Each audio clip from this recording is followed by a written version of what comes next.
Ramblin man here. Okay, let's get into this. This is good. Okay. So people will go through and give you all kinds of opinions. So I love numbers, always have. So let's talk about numbers. Because I want to the reason I say that is I want to bring about this whole State of the Union we saw last night with Biden. I say we saw. Some people saw. All right. So when Trump did his first State of the Union, he had 48 million viewers.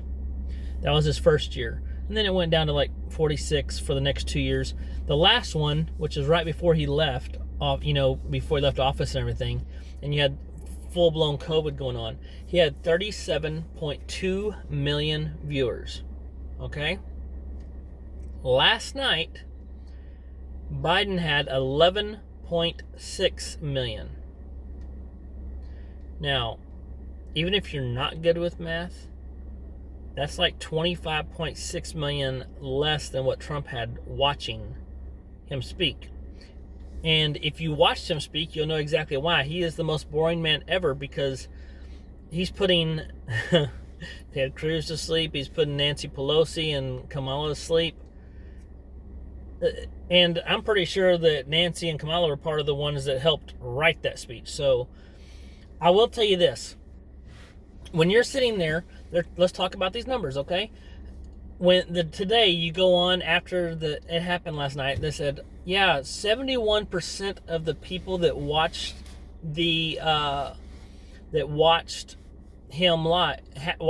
his speech approved of what he was saying. Then you read down further and it talks about those 71%. There were only 538 or 548 polled, okay? So that means for every 100, 71 people out of that 500 was like, yes, awesome. Now we're going to show you what you're not seeing. Only 3.5 million Republicans watched that. That leaves 8.1 million of those were Democrats.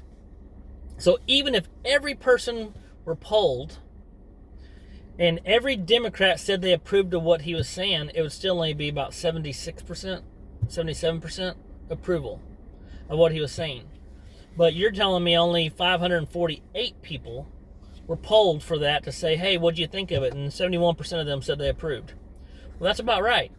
That would mean that out of those 548, if what was represented there was representing what was actually watching, as opposed to Democrats versus Republican, it's about 70-something%. So 71% of them said they approved of what he was saying. Well, let me tell you this. When he was saying those things, if you look back at when he did his first press conference, whatever they call that, when he finally talked to the press and he just dodged questions and passed it off to Kamala Harris, right? So when he was doing that, he said the same things in his State of the Union that he said in that press conference. I got 200 million vaccines to all Americans. Great. So now you can go outside and wear your mask. Now, you know what I'm saying. But here's the thing. If you think about it, the vaccine just came out. It was coming out right at the end of when Trump was leaving office. So you think Joe Biden had anything to do with that vaccine? No, he did not. All he did was distribution, because bilateral agreements had already been made in May of 2020 when Trump was in office. Like $1.2 billion was given to AstraZeneca, because they also paid Johnson & Johnson, Pfizer, Moderna. They paid all those billions of dollars because in order for them to get in line to be able to get those vaccines first. That's why you have all these people getting vaccines in the rich countries. There's about 9 of them between us, Canada, UK. That's just 3 of the 9. But then the rest of the poor communities, like I know Peru is not even due to get vaccines until September of this year. So yeah, Trump started all that. He was part of the push to get the vaccines done and everything. And then Biden comes through, and the only leg he has to stand on right now is to say, well, I got all of America vaccinated, 200 million people vaccinated. Good job, buddy. So here's the thing. What have you done for the border? What have you done? That was never mentioned. I only watched some of it. I had to get off there. He was killing me because it was all the same speech.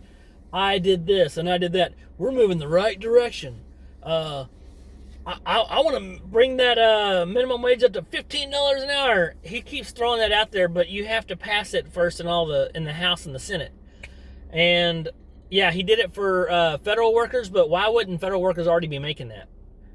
He's talking about $15 an hour. So I'd be offended if I'm a federal worker and I'm working on federal contracts. I make $15 an hour, and then some guy at McDonald's makes $15 an hour. All he has to do is show up and flip some burgers. Let's be honest. How does that even correlate? It doesn't. So that's going to be a huge issue because whatever he raises the price there, some jobs are going to be deemed, hey, this is a harder job. Now it needs to go even higher. And some businesses, small ones, are going to go out of business or not. I won't be able to do things. McDonald's, speaking of them, they'll probably just get more kiosks. And you can just order there and you'll have a few less people there. So there'll be less jobs. He was talking about how well the economy's doing under his administration because he's been there all of 3 months. 3 months. And here's the thing. So, and you're not going to hear this from anybody except for people that actually dealt with it, okay? So, I did stocks this last year, and not a large amount, because I'm no rich man, but I invested some, and I did really well, like a 32% return, which is good. But he's claiming all the stuff that Trump did for, oh yeah, we did this and we did that. In 3 months, you didn't do that. All you've managed to do is open the borders, distribute some vaccinations, and put everyone to sleep with your speeches. So, if this is how it is right now, while everything's running smooth, I say smooth because nothing bad has happened yet, give us some time. I'm telling you guys, this is not going to be good.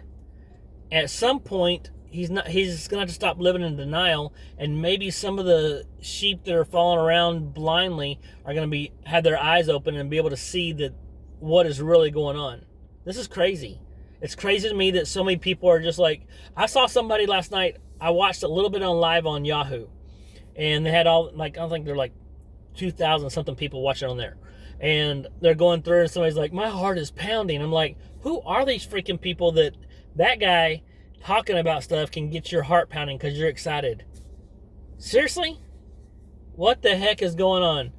Americans are freaking, oh man. I'm just not very happy with the way that America is behaving right now and how we're just kind of following. It's like peer pressure. It's like one of those, your parents come home, you come home and your parents ask you, hey, are you going to jump off a cliff if your friend jumps off? If it's Joe Biden, I'll do it. I'll jump right off. Someone said, Biden is my president. And I'm like, God, you should have saw how many people were just talking crap about him. After a while, they're like, screw it, this guy's boring as hell, and they left. But I'm just telling you, check out the numbers. 71% approval out of 548 people that were polled. That's how many people they polled. I always say this, they never polled me. And there's only 11.6 million people that tuned in yesterday, compared to the last time, which was 37.2 million with Trump. And that was his lowest year. You can blame it on whatever you want to blame it on. Numbers don't lie. Those are facts. Those aren't just like, oh, you know what, I feel this way. Feelings are out the window when it comes to numbers. So, just thought I'd lay that out there for you. Let you know that I don't know how this is going to go down, but I'm telling you right now, it is not a good place that we're in. So, there's the numbers for you. Y'all have a great evening. Ramblin' Man out.